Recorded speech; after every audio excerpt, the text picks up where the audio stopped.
welcome to rasitips. எல்லாரும் எப்படி இருக்கீங்க? நல்லா இருக்கீங்களா? இன்னைக்கு நம்ம rasitips சேனல்ல பார்க்க போற வீடியோ என்னன்னு பார்த்தீங்கன்னா ரொம்ப யூஸ்ஃபுல்லான இன்ட்ரஸ்டிங்கான ஒரு வீடியோ தான் பார்க்க போறோம்.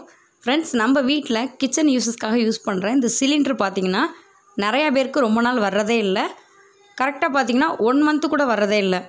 இந்த கேஸ் சிலிண்டரை நம்ம யூஸ் பண்ற விதமா யூஸ் பண்ணோம்னா ரொம்ப சூப்பரா 2 மாசத்துல இருந்து 3 மாசம் வரைக்கும் வச்சு யூஸ் பண்ணலாம்.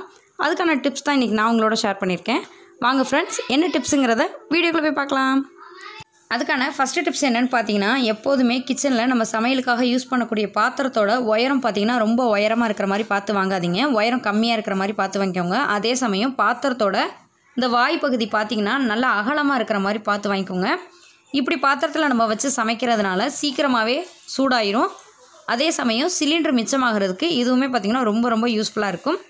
கண்டிப்பாக வாய் அகலமாக இருக்கிற மாதிரி பாத்திரம் வாங்கி யூஸ் பண்ணுங்கள். அதே மாதிரி நம்ம கிச்சனில் சமைக்கக்கூடிய பாத்திரம் பார்த்திங்கன்னா சில்வர் பாத்திரத்தில் இந்த மாதிரி காப்பர் பேஸ் வச்சுருக்கு. இந்த மாதிரி பாத்திரத்தில் நம்ம சமைக்கும் போது சமையல் பார்த்திங்கன்னா சீக்கிரமாகவே சமைச்சிருவோம். டைம் சேவிங்காக இருக்கும். சாப்பாடு பார்த்திங்கன்னா நல்லா சீக்கிரமாகவே நல்லா சூடு வந்துடும். இந்த மாதிரி பாத்திரம் யூஸ் பண்ணுறதுனால நமக்கு கேஸ் வந்து ரொம்பவே மிச்சமாகும். முடிஞ்ச வரைக்கும் இந்த மாதிரி பாத்திரம் யூஸ் பண்ணுற மாதிரி பார்த்துக்கோங்க. எப்போதுமே நம்ம சமைக்கிறப்ப பால் காய்ச்சினாலும் சரி, குழம்பு வச்சாலும் சரி, சுடுதண்ணி வச்சா கூட அந்த பாத்திரத்தில் நீங்கள் மூடி போட்டு வச்சிங்கன்னா சீக்கிரமாகவே சூடாயிரும். எப்போதுமே இந்த பழக்கத்தை நீங்கள் ரெகுலராக ஃபாலோ பண்ணிக்கோங்க. இதனால் உங்களுக்கு கேஸ் பார்த்திங்கன்னா நிறையாவே மிச்சப்படும். அடுத்ததாக பார்த்திங்கன்னா நம்ம எப்போதுமே சமைக்கிற சமயத்தில் எப்போதுமே பெரிய அடுப்பை பற்ற வச்சு தான் சமைப்போம். இதனால் சீக்கிரமாக வேலை முடிஞ்சிடும்னு நினச்சி நம்ம அந்த பெரிய அடுப்பில் சமைப்போம். ஆனால் அந்த மாதிரி நீங்கள் எப்போதுமே பண்ணாதீங்க. எப்போதுமே நீங்கள் சமையலுக்காக பயன்படுத்துகிறப்ப முடிஞ்ச வரைக்கும் சின்ன அடுப்பை யூஸ் பண்ணிக்கோங்க. சின்ன அடுப்பை யூஸ் பண்ணுறதுனால நிறைய கேஸ் மிச்சமாகும். ஆனால் கொஞ்சம் உங்களுக்கு வேலை லேட் ஆனாலும் கேஸ் மிச்சப்படுறதுக்கு இது சூப்பரான ஒரு வழி. அதனால் எப்போதுமே சின்ன அடுப்புலேயும் வச்சு பால் காய்ச்சிறது, சுடுதண்ணி போடுறது, சமைக்கிறது எல்லாமே யூஸ் பண்ணிக்கோங்க. அதே மாதிரி எப்போதுமே நம்ம சமைக்கிற சமயத்தில் வேலையை சீக்கிரம் முடிக்கணுங்கிறதுக்காண்டி ஹை ஃப்ளேமில் வச்சுட்டு சமைக்க ஆரம்பிப்போம். இதனால் என்ன ஆகும்னு பார்த்திங்கன்னா நம்ம வச்சுருக்க பாத்திரத்துக்கு மேலே அதிகமாக அனல் வந்து வேஸ்ட்டாக வெளியில் போயிட்டுருக்கும். இது வந்து நம்ம சீக்கிரம் வேலையை முடிக்கணும்னு நினச்சிட்டு இந்த மாதிரி வைப்போம். ஆனால் இப்படி வச்சிங்கன்னா கேஸ் பார்த்திங்கன்னா நிறையவே வேஸ்ட்டாக செலவாகிட்ருக்கும். அதனால் எப்போதுமே மீடியமான ஃப்ளேம்லேயே வச்சு யூஸ் பண்ணுங்கள். இல்லாட்டி சிம்மில் வச்சு யூஸ் பண்ணுங்கள். இந்த மெத்தடில் நீங்கள் யூஸ் பண்ணுறதுனால கண்டிப்பாக 3 மாதம் வரைக்கும் வச்சு யூஸ் பண்ணலாம். அடுத்த டிப்ஸ் என்னங்கிறத பார்க்கலாம். இந்த டிப்ஸ் பார்த்திங்கன்னா ரொம்ப ஒரு இம்பார்ட்டண்டான டிப்ஸ்ன்னு சொல்லலாம். நம்ம யூஸ் பண்ணக்கூடிய லைட்ரு பார்த்திங்கன்னா நல்லா ஒர்க் பண்ணக்கூடிய லைட்டராக வாங்கி வச்சுக்கோங்க. சமயத்தில் லைட்ரு பார்த்திங்கன்னா ஒழுங்காகவே அடிக்காமல் டப்புன்னு அடிச்சுட்டே இருக்கும்.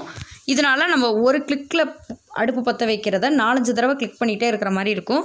இப்படி இருக்கிறனால உங்களுக்கு நிறையாவே கேஸ் வேஸ்ட் ஆகிட்ருக்கும். அதனால் எப்போதுமே லைட்ரு பார்த்திங்கன்னா சரியாக வச்சுக்கோங்க. நம்ம அடுப்பை பற்ற வைக்கிற சமயத்தில் எரியிற நெருப்பு பார்த்திங்கன்னா நல்லா ப்ளூ கலரில் எரியணும். அப்போ தான் அது பர்னர் வந்து கரெக்டாக இருக்குன்னு அர்த்தம். இதுவே உங்களுக்கு ப்ளூ கலராக எரியாமல் ரெட் கலர், ஆரஞ்சு கலரில் எரிஞ்சிச்சுன்னா பர்னரில் வீக் இருக்குன்னு அர்த்தம். அதனால் எப்போதுமே பர்னரை நீங்கள் க்ளீன் பண்ணிக்கோங்க. நம்ம ராசி டிப்ஸ் சேனலில் இந்த பர்னரை எப்படி க்ளீன் பண்ணணுங்கிற வீடியோ ஆல்ரெடி நான் போஸ்ட் பண்ணியிருக்கேன். அந்த வீடியோட லிங்க்கும் கீழே டிஸ்கிரிப்ஷன் பாக்ஸில் கொடுக்குறேன். கண்டிப்பாக செக் பண்ணி பாருங்கள். இந்த பர்னரை நீங்கள் க்ளீன் பண்ணி வச்சுக்கிட்டாவே உங்களுக்கு அடுப்பு ரொம்ப சூப்பராக எரிய ஆரம்பிச்சிரும். இதனால் கேஸ் வேஸ்ட் ஆகாமல் சமைக்கிறதுக்கு ரொம்பவே யூஸ்ஃபுல்லாக இருக்கும். எப்போதுமே கேஸ் பர்னரை க்ளீன் பண்ணி வச்சுக்கோங்க.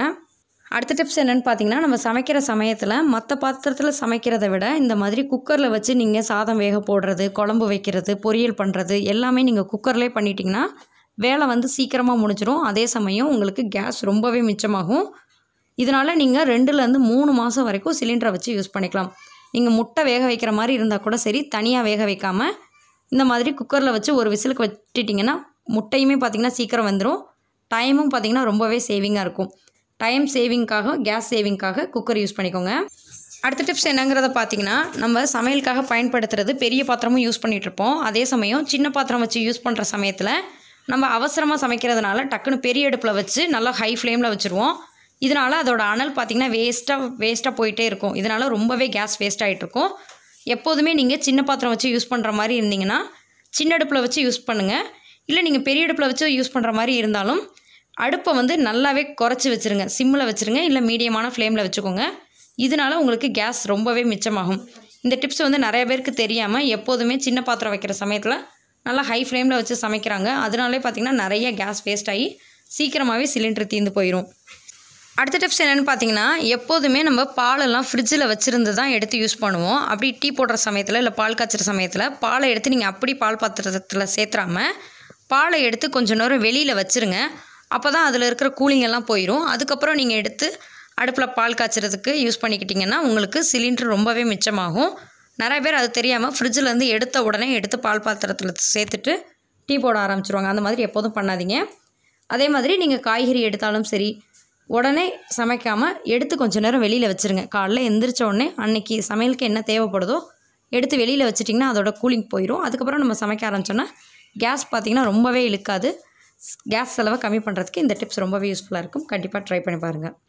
அடுத்ததாக நம்ம கிச்சனில் பார்த்திங்கன்னா இந்த அடுப்புக்கு பக்கத்தில் ஜன்னல்லாம் இருந்துச்சுன்னா ஜன்னல்லாம் வந்து கம்ப்ளீட்டாக க்ளோஸ் பண்ணிடுங்க. ஏன்னா ஜன்னல் காற்று அடிக்க உங்களுக்கு அடுப்பு நம்ம பற்ற வைக்கும் போது அதோட அனல் பார்த்திங்கன்னா வேஸ்ட்டாக போயிடும். இதனால் கேஸ் சீக்கிரமாகவே தீர்ந்து போயிடும். அடுத்த டிப்ஸ் என்னங்கிறத பார்க்கலாம். இந்த டிப்ஸுமே பார்த்திங்கன்னா ரொம்ப யூஸ்ஃபுல்லான டிப்ஸ்னு சொல்லலாம். நம்ம வீட்டில் எப்போதுமே இட்லியெல்லாம் சுட்டு முடிச்சதுக்கப்புறம் அந்த இட்லி பாத்திரத்தில் இருக்கிற தண்ணி பார்த்திங்கன்னா நல்லாவே ஹீட்டாக இருக்கும். அந்த தண்ணியை வேஸ்ட்டாக ஆற போட்டுறாதீங்க. அந்த தண்ணியில் நம்ம வீட்டில் இருக்கிற டீ, சட்னி, பால், இல்லை நீங்கள் தண்ணி கூட ஒரு செம்பில் தண்ணி எடுத்து உள்ளே வச்சிட்டிங்கன்னா அந்த தண்ணியில் இருக்கிற ஹீட்டை அப்படி உங்களுக்கு நல்லாவே ஹீட் ஆயிரும். இதனாலையும் பார்த்திங்கன்னா நமக்கு கேஸ் ரொம்பவே மிச்சமாகும்.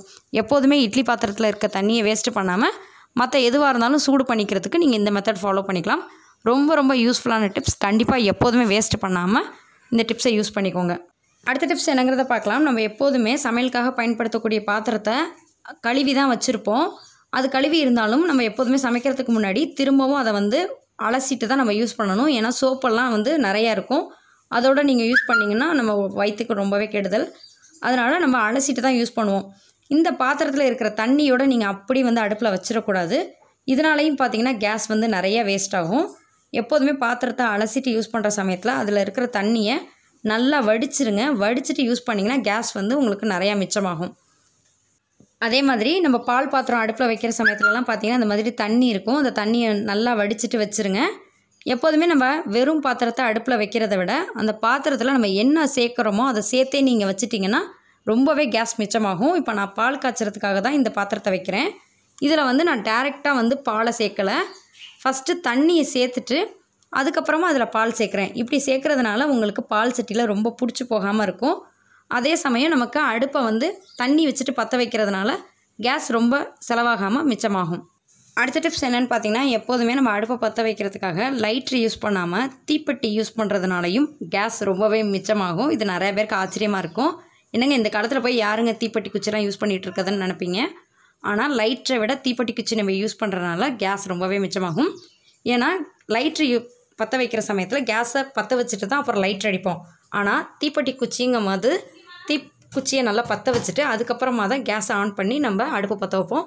இதனால் கேஸ் பார்த்திங்கன்னா ரொம்பவே மிச்சமாகும். எப்போதுமே அடுப்பு பக்கத்தில் இந்த மாதிரி தீப்பெட்டி வச்சுக்கோங்க. ஃப்ரெண்ட்ஸ், இன்றைக்கி உங்களோட ஷேர் பண்ணிக்கிட்ட இந்த வீடியோ உங்கள் எல்லாருக்கும் ரொம்பவே யூஸ்ஃபுல்லாக இருக்கும்னு நினைக்கிறேன். இந்த வீடியோ பிடிச்சிருந்துச்சுன்னா வீடியோவை லைக் பண்ணிவிட்டு உங்கள் ஃப்ரெண்ட்ஸ், ஃபேமிலி, ரிலேட்டிவ்ஸ் எல்லாருக்கும் இந்த வீடியோவை ஷேர் பண்ணுங்கள். நீங்கள் இன்னும் நம்ம ராசிடிப்ஸ் சேனலை சப்ஸ்கிரைப் பண்ணாமல் தான் சப்ஸ்கிரைப் பண்ணிட்டு மறக்காமல் பக்கத்தில் இருக்க பெல் ஐகானை கிளிக் பண்ணிடுங்க. அப்போ தான் ரெகுலராக நான் அப்டேட் பண்ணக்கூடிய வீடியோஸ் உங்களுக்கு உடனுக்குடன் நோட்டிஃபிகேஷன் வரும். தேங்க்யூ ஃபார் வாட்சிங். Thank you friends.